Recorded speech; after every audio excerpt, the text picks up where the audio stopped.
ഇടതുപക്ഷ ജനാധിപത്യ മുന്നണിയിലെ രണ്ടാമത്തെ കക്ഷിയായ CPI-യുടെ സംസ്ഥാന സമ്മേളനം ഇപ്പോൾ ആലപ്പുഴയിൽ നടന്നുകൊണ്ടിരിക്കുക. അതിന്റെ വേദിയിൽ വെച്ച് പാർട്ടിയുടെ ഒരു ഔദ്യോഗിക യൂട്യൂബ് ചാനലിന് തുടക്കം കുറിച്ചു. കനൽ എന്നാണ് അതിന്റെ പേര്, അല്ലെ? നല്ല മനോഹരമായ പേരാ. കനൽ ഒരു തരിമതി എന്ന കമ്മ്യൂണിസ്റ്റ് ആപ്തവാക്യത്തിൽ നിന്നായിരിക്കണം ഈ പേരിന്റെ വരവെന്ന് തോന്നുന്നു. അതൊരു സംഗതി നല്ല കാര്യമാണ്. CPI-ക്ക് ഒരു യൂട്യൂബ് ചാനലെങ്കിലും വേണമല്ലോ. CPM-ന് കൈരളിയുണ്ട്, പീപ്പിളുണ്ട്.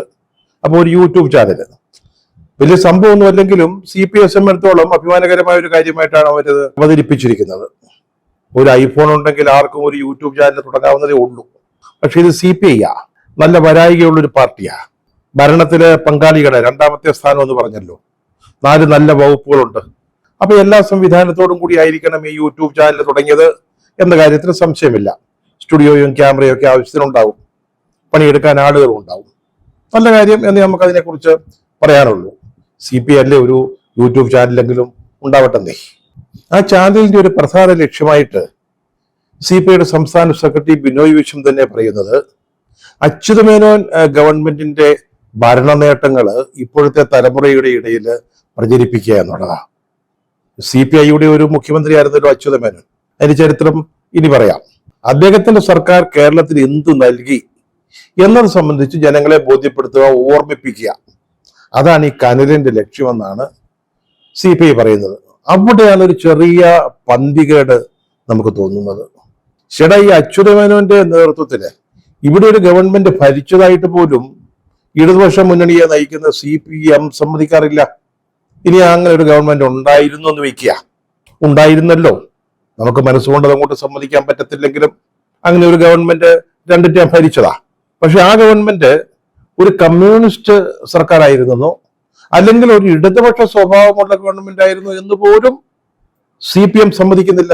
അപ്പോ CPM-ന്റെ മുന്നണിയിൽ ഇരുന്നു കൊണ്ട് അവരുടെ ചരിത്രത്തിൽ ഏറ്റവും ശക്തമായ രീതിയിൽ എതിർത്ത ഒരു ഗവൺമെന്റിന്റെ അപദാനങ്ങൾ പാടിപ്പുകഴ്ത്താൻ CPI ഒരു യൂട്യൂബ് ചാനൽ കൊണ്ട് വരുമ്പോ അതിനെ എങ്ങനെയായിരിക്കും CPM സ്വീകരിക്കുക എന്നുള്ളത് വളരെ കൗതുകരമായ ഒരു കാര്യമായിരിക്കും. ഇപ്പൊ CPI അച്യുതമേനോൻ സർക്കാരിന്റെ കാലഘട്ടം ഓർമ്മിപ്പിക്കുന്നതും അഭിമാനം കൊള്ളുന്നതും ഒക്കെ ഒട്ടും തെറ്റായ കാര്യങ്ങളല്ല, ശരിയായ കാര്യമാണ്.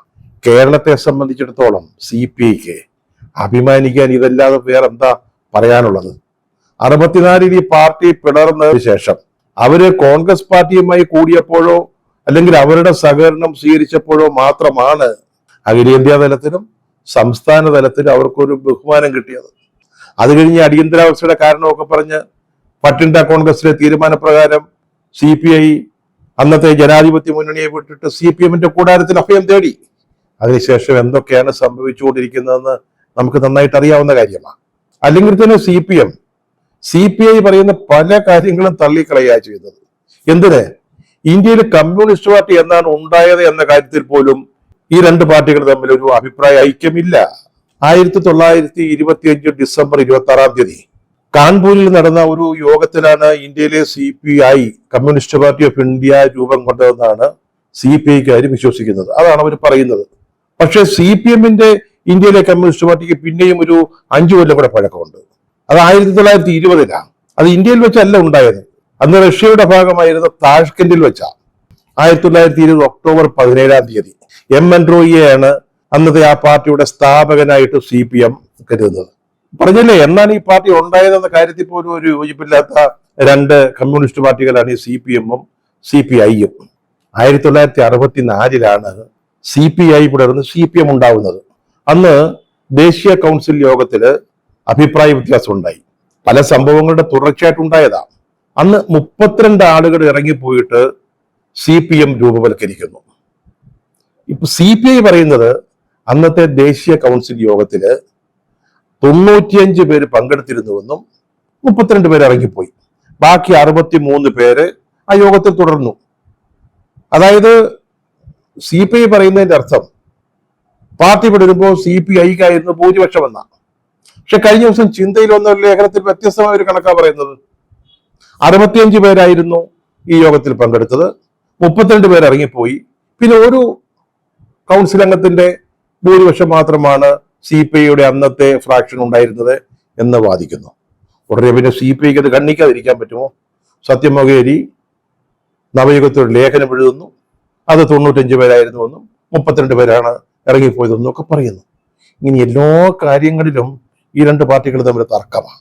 എങ്ങനെയാണ് അച്യുതമേനോൻ ഇവിടെ ആദ്യം മുഖ്യമന്ത്രി ആകുന്നതെന്ന് ഓർത്ത് നോക്കി. 1967 EMSന്റെ മന്ത്രിസഭ ചരിത്രത്തിലെ ഏറ്റവും വലിയ ഭൂരിപക്ഷം നേടി അധികാരത്തിൽ വന്നതാ. അത് തല്ലിപ്പിരിഞ്ഞു. CPI, RSP, SSP ഒക്കെ ഒരു ഭാഗത്തായി. അങ്ങനെ തല്ലിപ്പിരിഞ്ഞിട്ട് നിൽക്കുന്ന ഒരു സമയം. അന്നൊരു ബദൽ സർക്കാർ ഉണ്ടാവുമെന്ന് CPM സ്വപ്നേവി വിചാരിച്ചതല്ല. ഭൂപരിഷ്കരണ നിയമമൊക്കെ പാസ്സാക്കിയിട്ടിരിക്കുക, പ്രസിഡന്റിന്റെ അനുമതി കിട്ടിയില്ലെന്നേ ഉള്ളൂ. അപ്പൊ ഈ അടുത്തൊരു തെരഞ്ഞെടുപ്പിൽ മത്സരിച്ച് ജയിക്കാമെന്നും, അല്ലെങ്കിൽ ഈ ഭൂപരിഷ്കരണ നിയമത്തിന്റെ കാര്യം പറഞ്ഞു തന്നെ ജയിക്കാമെന്നും, അങ്ങനെ വീണ്ടും CPI ഇല്ലാത്ത ഒരു ഭരണം ഉണ്ടാക്കാൻ പറ്റുമെന്നൊക്കെ വിചാരിച്ചിരുന്നതാ CPM. സംഭവിച്ചത് എന്തുവാ? രായ്ക്ക് രാമനൻ, നമ്മുടെ അച്യുതമേനോൻ അന്ന് രാജ്യസഭാംഗമാ, ഡൽഹിയിലാ. അദ്ദേഹത്തിന് താല്പര്യമില്ലാതിരുന്നിട്ടും ഏറ്റവും എളുപ്പം കിട്ടിയ ഒരു വിമാനത്തിൽ കയറി കൊച്ചിയിലെത്തുന്നു, അവിടുന്ന് തിരുവനന്തപുരത്ത് വരുന്നു. തിരുവനന്തപുരത്ത് വന്നതിന് ശേഷം ഗവർണറെ കണ്ടിട്ട് ഒരു മന്ത്രിസഭ ഉണ്ടാക്കാൻ തയ്യാറാണെന്ന് പറയുന്നു. ചടുമൂക്കെന്നെല്ലാം കഴിഞ്ഞെന്നേ. അച്യുതമേനോൻ ഒരു സുപ്രഭാതത്തിൽ കേരളത്തിന്റെ മുഖ്യമന്ത്രി. 1969 നവംബർ 1. സത്യം പറഞ്ഞ CPM വരണ്ടുപോയി. ഒരിക്കലും കരുതിയില്ല CPI ഇങ്ങനെ ഒരു സാമർഥ്യം കാണിക്കുമെന്ന്, ഒട്ടുമേ വിചാരിച്ചതല്ല. പിന്നെ അപ്പൊ എന്താ CPM ഒരു തീരുമാനമെടുത്തത്? ലാത്തിച്ചാർജോ വെടിവെപ്പോ കൂടാതെ ഒരു ദിവസം പോലും നിങ്ങളെ ഭരിക്കാൻ അനുവദിക്കില്ല എന്ന് EMSും AKGയും കട്ടായം പറഞ്ഞു, ശപഥം ചെയ്തു. അങ്ങനെയാണ് കാര്യങ്ങൾ പിന്നീട് അങ്ങോട്ട് നടന്നത്. അച്യുതമേനോൻ ഗവൺമെന്റ് വന്ന ഉടനെ അവരെന്ത് ചെയ്തെന്ന് ചോദിച്ചാല്, നേരത്തെയുള്ള സർക്കാർ പാസ്സാക്കി വെച്ചിരുന്ന ഭൂപരിഷ്കരണ നിയമം രാഷ്ട്രപതിക്ക് അയക്കുന്നു. പെട്ടെന്ന് അതിന് അനുമതി കിട്ടുന്നു. അതിന്റെ അടിസ്ഥാനത്തില് ഭൂരഹിതരായ ആളുകൾക്ക് ആ പുതിയ നിയമപ്രകാരം ലഭിക്കേണ്ട ഭൂമി ലഭ്യമാക്കുന്നവരുടെ നടപടികളുമായിട്ട് പ്രബലപ്പെടാതെ അങ്ങോട്ട് മുന്നോട്ട് പോവുക. പട്ടയം ഇറ തുടങ്ങുന്നു. അപ്പൊ CPMന് അത് കണ്ടുകൊണ്ട് വെറുതെ ഇരിക്കാൻ പറ്റുമോ? KR ഗൗരി അവതരിപ്പിച്ച് പാസ്സാക്കിയ നിയമമല്ലയോ? CPI കൂടെ ചേർന്ന അന്ന് ആദ്യം എല്ലാവരും കൂടെ സപ്തകക്ഷി ഗവൺമെന്റ് ആയിട്ടിരിക്കുന്ന സമയത്ത്. അപ്പൊ ഇവരെന്ത് ചെയ്തു? ഉടനെ തന്നെ ഭൂമി പിടിച്ചെടുക്കൽ സമരവുമായിട്ട് CPM രംഗത്ത് വന്നു. ഷെട ഈ പാസ്സാക്കിയ നിയമം അനുസരിച്ച്, രാഷ്ട്രപതിയുടെ അനുമതി കിട്ടിയ പുതിയ നിയമം അനുസരിച്ച് അർഹരായ എല്ലാവർക്കും ഭൂമി കിട്ടും. കുടിയെടുപ്പുകാർക്ക് അവരുടെ വീടിന് ചുറ്റും 10 സെന്റ് സ്ഥലം പഞ്ചായത്തുകളിൽ കിട്ടും. മുനിസിപ്പാലിറ്റി ആകുമ്പോൾ 5 സെന്റ്, കോർപ്പറേഷനിൽ 2 സെന്റ്, അങ്ങനെ ഒരു കണക്ക് അത് കിട്ടുന്നതാ. പക്ഷെ പിടിച്ചെടുക്കാൻ അങ്ങോട്ട് CPM രംഗത്തേക്ക് വരിക. ഇത് ഞങ്ങളാണ് നിങ്ങൾക്ക് നേടിത്തന്നത് എന്ന് നാട്ടുകാരെ ബോധ്യപ്പെടുത്താൻ വേണ്ടി. പക്ഷെ എന്താ ഉണ്ടായത്? കുട്ടനാട്, ആലപ്പുഴ പോലുള്ള പ്രദേശങ്ങളിലെ പോലീസും കർഷക തൊഴിലാളികളും തമ്മിൽ സർവത്ര സംഘർഷമായി. എപ്പോഴും സംഘർഷം, വെടിവെപ്പ്, ലാത്തിച്ചാർജ്. എത്ര പേര് മരിച്ചു വീണു? കാരണം ഈ ഗവൺമെന്റിനെ പ്രവർത്തിക്കാൻ അനുവദിക്കില്ല എന്നുള്ള നിർബന്ധ ബുദ്ധിയുമായിട്ടാണ് അന്ന് CPM നിൽക്കുന്നത്. EMS ഗവൺമെന്റ് കാലത്ത് KSRTCയിൽ പിൻവാതിലിലൂടെ നിയമനം നേടിയ ആയിരക്കണക്കിന് ആളുകളെ രണ്ടാമത് വന്ന അച്യുതമേനോൻ സർക്കാർ പിരിച്ചുവിട്ടു. ഉടനെ അവരെ തിരിച്ചെടുക്കണമെന്ന് പറഞ്ഞുകൊണ്ട് സമരം തുടങ്ങി. ആ സമരം ഏതൊക്കെ തരത്തിലാണ് അക്രമാസക്തമായതെന്ന് ഇപ്പൊ ഓർമ്മിക്കുന്നത് പോലും ദുഃഖകരമായ കാര്യമാണ്. 1970 ജാനുവരി 21 കണ്ണൂർ ജില്ലയിലെ മട്ടന്നൂരില് ചാവശ്ശേരി എന്ന് പറയുന്ന സ്ഥലത്ത് വെച്ച് രാത്രിയില് CPMകാര് ഒരു ട്രാൻസ്പോർട്ട് ബസ് തടഞ്ഞു നിർത്തി തീ വെച്ചു. 4 പേരെ പച്ചയ്ക്ക് തീ കൊളുത്തി കൊന്നുകളഞ്ഞു.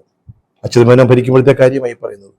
അതിനുശേഷം അന്ന് ആഭ്യന്തരമന്ത്രിയായിരുന്ന CH മുഹമ്മദ് കോയെ തലശ്ശേരി TVയിൽ വെച്ചിട്ട് ഒരു CPM പ്രവർത്തകൻ ആസിഡ് ബോംബ് എറിഞ്ഞ് കൊല്ലാൻ ശ്രമിച്ചു. അത്ഭുതകരമായിട്ടാണ് അന്ന് CH രക്ഷപ്പെട്ടത്. പിന്നീട് ജനുവരി 19 പ്രതിപക്ഷത്തിന്റെ ഒരു അടിയന്തര പ്രമേയം അനുവദിക്കാതിരുന്നതിന്റെ പേരില് പ്രതിപക്ഷാംഗങ്ങള് സ്പീക്കറുടെ ഡയസിലേക്ക് കയറി മൈക്ക് പിഴുതെറിഞ്ഞു. സ്പീക്കർ ഓടി രക്ഷപ്പെട്ടു. അക്ഷരാർത്ഥത്തിൽ അദ്ദേഹത്തിന്റെ മുറിയിലേക്ക് ഓടി രക്ഷപ്പെടുകയാണ് ചെയ്തത്.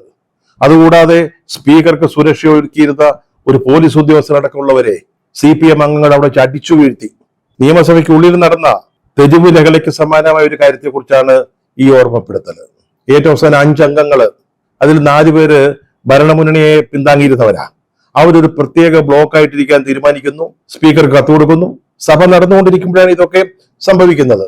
പിറ്റേന്ന് രാവിലെ 8:30 സഭ ചേരുമ്പോൾ ധനാഭ്യർത്ഥന ചർച്ചകൾ നടന്നുകൊണ്ടിരിക്കുക. വ്യവസായ വകുപ്പിനെ കുറിച്ചുള്ള ഡിമാൻഡ് ഫോർ ഗ്രാന്റ്സ് ചർച്ച നടന്നുകൊണ്ടിരിക്കുമ്പോൾ ഇവരെ അവതരിപ്പിച്ച് ആ ഡിമാൻഡിനെ പരാജയപ്പെടുത്തുക എന്നുള്ളതായിരുന്നു പ്രതിപക്ഷത്തിന്റെ ലക്ഷ്യം. ഡിമാൻഡ് പരാജയപ്പെട്ടാൽ ഗവൺമെന്റ് രാജിവെച്ചേ പറ്റൂ. പക്ഷേ ഇത് മുൻകൂട്ടി മനസ്സിലാക്കിയ അച്യുതമേനോൻ, ബുദ്ധിയുള്ള നേതാവായിരുന്നു അച്യുതമേനോൻ കേട്ടോ. അദ്ദേഹം രാവിലെ തന്നെ നിയമസഭയിൽ എഴുന്നേറ്റ് ഒരു പ്രസ്താവന നടത്തി. സർ, 5 അംഗങ്ങളുടെ ഒരു പ്രത്യേക ബ്ലോക്കായിട്ടിരിക്കാൻ തീരുമാനിച്ചിരിക്കുന്നതായിട്ട് പത്രങ്ങളിൽ നിന്ന് അറിയുന്നുണ്ട്. ആ പശ്ചാത്തലത്തിൽ ഞങ്ങൾ ഇന്ന് വ്യവസായ വകുപ്പിന്റെ ഡിമാൻഡ് ധനാഭ്യർത്ഥന അവതരിപ്പിക്കുന്നില്ല. പകരം ഒരു വിശ്വാസ പ്രമേയം അവതരിപ്പിക്കാൻ ആഗ്രഹിക്കുന്നു. അതായത് നിയമസഭ അച്യുതമേനോൻ സർക്കാരിൽ വിശ്വാസം രേഖപ്പെടുത്തുന്നു എന്ന് പറയുന്ന ഒരു പ്രമേയം. അത് അവതരിപ്പിച്ചു. പിന്നെ ചർച്ചകളിൽ സമയം കിട്ടി, 2-3 ദിവസത്തെ ഇടവേള കിട്ടി, വേണ്ട രീതിയിൽ കാര്യങ്ങൾ കൈകാര്യം ചെയ്തു. അങ്ങനെ ആ ഗവൺമെന്റ് സർവൈവ് ചെയ്തു. തകർക്കാൻ നടത്തിയ ശ്രമം വിജയിച്ചില്ല. പിന്നീട് കുറെ കഴിഞ്ഞപ്പോഴത്തേക്ക് ISP, അന്നത്തെ ഒരു ഘടകകക്ഷിയാണ്, PR കുറുപ്പിന്റെയും മറ്റും നേതൃത്വത്തിലുള്ള ISP, PK കുഞ്ഞിനെ മന്ത്രിയാക്കാൻ വേണ്ടി അന്ന് ധനമന്ത്രിയായിരുന്ന NK ശേഷനോട് രാജിവെക്കാൻ പാർട്ടി ആവശ്യപ്പെടുന്നു. അത് വലിയ തർക്ക വിഷയമാകുന്നു. ആ പാർട്ടി പിളരും എന്ന സ്ഥിതിയിലേക്ക് വരുന്നു. അപ്പോ അച്യുതമേനോൻ എന്ത് ചെയ്തു? കരുണാകരനെ സപ്പോർട്ട് ചെയ്യുന്ന കാലമാണ്. അദ്ദേഹത്തോടൊക്കെ ചോദിച്ചിട്ട് അച്യുതമേനോൻ നേരെ ഗവർണറെ പോയി കാണുന്നു. നിയമസഭ പിരിച്ചുവിടാനുള്ള ശുപാർശ സമർപ്പിക്കുന്നു. അപ്പോൾ നിയമസഭയിൽ അച്യുതമേനോൻ സർക്കാരിന് ഭൂരിപക്ഷമുണ്ട്. ഭൂരിപക്ഷമുള്ള ഒരു സർക്കാർ ആവശ്യപ്പെട്ടാൽ, നിയമസഭ പിരിച്ചുവിടണമെന്ന് ആവശ്യപ്പെട്ടാൽ ഗവർണർ അനുസരിച്ചേ പറ്റൂ. അങ്ങനെ ചെയ്തേ പറ്റൂ. അങ്ങനെ നിയമസഭ പിരിച്ചുവിടുന്നു. പിന്നീട് തെരഞ്ഞെടുപ്പ് നടത്തി വീണ്ടും അച്യുതമേനോന്റെ നേതൃത്വത്തിലുള്ള ഒരു ഗവൺമെന്റ് വരുന്നു. അന്ന് പിന്നീട് കോൺഗ്രസ് ഒക്കെ ആ മന്ത്രിസഭയിൽ അംഗമായി. അതൊരു നല്ല ഗവൺമെന്റ് ആയിരുന്നു. ഈ 2 ടേമിലും അച്യുതമേനോൻ നല്ല ഒന്നാന്തരം വളരെ സമർത്ഥനായ, കേരളത്തിന്റെ ചരിത്രത്തിലെ നിർണായക സംഭാവനകൾ നൽകിയ ഒരു ഗവൺമെന്റ് ആയിട്ടാണ് പ്രവർത്തിച്ചത്. അക്കാര്യത്തിൽ ആർക്കും സംശയമില്ല. പക്ഷെ അദ്ദേഹത്തിന്റെ 2ാമത്തെ ടേമിലും മിച്ചഭൂമി സമരം, NGO സമരം, വൈദ്യുതി ജീവനക്കാരുടെ അട്ടിമറി സമരം, 16,000 തൊഴിലാളികളെ ജീവനക്കാരാണ് വൈദ്യുതി ബോർഡ് തൊഴിലാളി സംഘടനകളുടെ നേതൃത്വത്തിൽ സമരം നടത്തിയത്, അല്ലെങ്കിൽ പണിമുടക്കിയത്. NGO സമരത്തിന് പിന്തുണ നൽകിക്കൊണ്ടൊരു ബന്ദ് നടത്തി CPM. 2 പേര് മരിച്ചു. അങ്ങനെ ഭരിക്കാൻ സമ്മതിച്ചിട്ടല്ല ഈ 2 ടേമില്. ആ ഗവൺമെന്റിന്റെ അവദാനങ്ങൾ പിണറായി വിജയൻ മുഖ്യമന്ത്രിയായിരിക്കുന്ന സമയത്ത് CPI തുടങ്ങിയ ഒരു യൂട്യൂബ് ചാനലില് പ്രചരിപ്പിക്കുമെന്ന് പറഞ്ഞാല്, അല്ലെങ്കിൽ അതിനാണ് യൂട്യൂബ് ചാനൽ തുടങ്ങിയിരിക്കുന്നതെന്ന് പറഞ്ഞാല് അതിന്റെ ഭാവി എന്തായിരിക്കുമെന്ന് ഇപ്പോൾ ഒന്നും പറയാൻ പറ്റത്തില്ല. നമുക്ക് കണ്ടിരുന്ന് കാണാം. പക്ഷേ ഇതിനകത്ത് മറ്റൊരു അപകടം കൂടെ ഉണ്ട്. ശ്രീ ബിനോയ് വിശ്വം, യൂട്യൂബ് ചാനലിലൂടെ നിങ്ങൾ ഇതൊക്കെ പറയുമ്പോഴേ അന്നത്തെ CPM പ്രതിപക്ഷം അച്യുതമേനോനോട് എങ്ങനെയാണ് പെരുമാറിയെന്നുള്ളതും കൂടെ പറയേണ്ടി വരും. അന്ന് ഓർമ്മയുണ്ടോ? അച്യുതമേനോനെ CPM നിയമസഭയിലും പുറത്തും സംബോധന ചെയ്തിരുന്നത് അറുകൊലമേനോൻ എന്ന.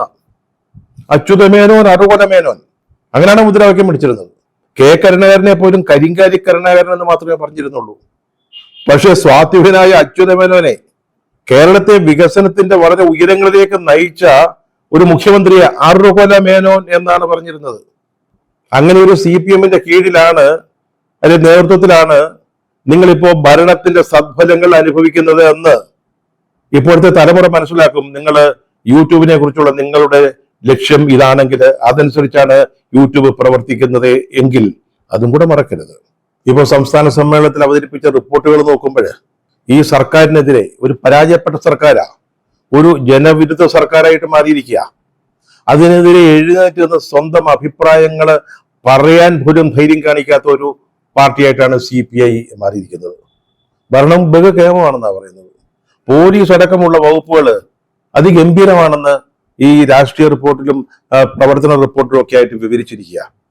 രാഷ്ട്രീയ റിപ്പോർട്ടിന്റെ കരട് ചർച്ച ചെയ്യുമ്പോൾ പോലീസ് വകുപ്പിന്റെ വീഴ്ചകൾ ഈ ഗവൺമെന്റിന് ചീത്തപ്പേരുണ്ടാക്കുന്നുവെന്നും മോശപ്പെട്ട വകുപ്പുകളിൽ ഒന്നാണ് എന്നുമുള്ള ചർച്ചകൾ വന്നതാ. അപ്പം ബിനോയ് അടുത്ത നിലപാട് എന്താണെന്നറിയാമോ? ഞാനായിട്ട് അതിപ്പോ റിപ്പോർട്ടൊന്നും വെക്കുന്നില്ല, ചർച്ചയിൽ പ്രതിനിധികൾ പറഞ്ഞോട്ടെ എന്ന്. അപ്പൊ വന്ന റിപ്പോർട്ട് വായിക്കുമ്പോ എന്തുവാ, ആരോഗ്യവകുപ്പ് വരെ നല്ല മികച്ചൊരു വകുപ്പാണ്. പൊതുമരാമത്ത് നല്ല ബെസ്റ്റാ. കാരണം മുഖ്യന്റെ മരുമകൻ നമ്മുടെയും മരുമകനാണല്ലോ, അത് മറക്കാൻ പാടില്ലല്ലോ. പിന്നെ സ്വന്തം വകുപ്പിനെ കുറിച്ചൊന്നും റിപ്പോർട്ടിലൊന്നും മോശം വരത്തില്ലല്ലോ. അപ്പൊ അങ്ങനെ ഒരു സാമന്ത രാജാവിന്റെ ഒരു സ്വരമാണ്, അല്ലെങ്കിൽ രാജകീയ ദർബാറിൽ എഴുന്നേറ്റ് നിന്ന് രാജാവിന് സ്തുതി പാടുന്ന ഒരു ദർബാർ വാലയുടെ നിലവാരത്തിലാണ് ഈ സമ്മേളനത്തിൽ നമ്മളിപ്പോ CPIയെ കാണുന്നത്. അവിടുത്തെ ചർച്ചകൾ എങ്ങനെയൊക്കെ വരുമെന്നുള്ളത് ഇപ്പോൾ പറയാറായിട്ടില്ല. റിപ്പോർട്ടുകളുടെ അടിസ്ഥാനത്തിലാണ് പറയുന്നത്. കാരണം ആ റിപ്പോർട്ടുകൾ വായിച്ചാൽ മനസ്സിലാകുന്നത് CPIക്ക് ഒരു ലക്ഷ്യമേ ഉള്ളൂ. ഇപ്പോ ഈ സർക്കാരിനെ നേരെയാക്കുക എന്നുള്ളതല്ല, അങ്ങനത്തെ ചിന്തയൊന്നുമില്ല. ഭരണം നന്നാണോന്നുമില്ല, എങ്ങനെയെങ്കിലും 3ാം തവണ ഭരണത്തിലേക്ക് കടക്കണം.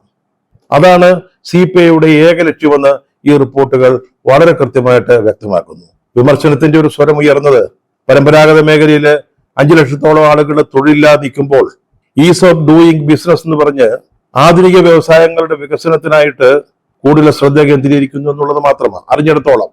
ഇതാണ് ഗവൺമെന്റിനെ കുറിച്ചുള്ള CPIയുടെ നിലപാട്. 9.5 വർഷമായിട്ട് ഭരണത്തിലിരിക്കുക, അതിന്റെ സന്തോഷം, സുഖം, അതിന്റെ ലാഭവീതങ്ങള് ഇതൊക്കെ ഓർക്കുമ്പോൾ എന്തിനാണ് നമ്മൾ പിണറായി വിജയനെ വിമർശിച്ച്, പിണറായി വിജയന്റെ സർക്കാരിനെ വിമർശിച്ച് മൂന്നാമത് അധികാരത്തിൽ വരുന്നതിനുള്ള ഒരു അവസരം നഷ്ടമാക്കുന്നത്? ആ ലാഭ രാഷ്ട്രീയ ചിന്തയാണ് ഇന്ന് CPI സംസ്ഥാന സമ്മേളനത്തിൽ ചർച്ചയ്ക്ക് വയ്ക്കുന്ന റിപ്പോർട്ടുകളിൽ പ്രകടമാകുന്നത്.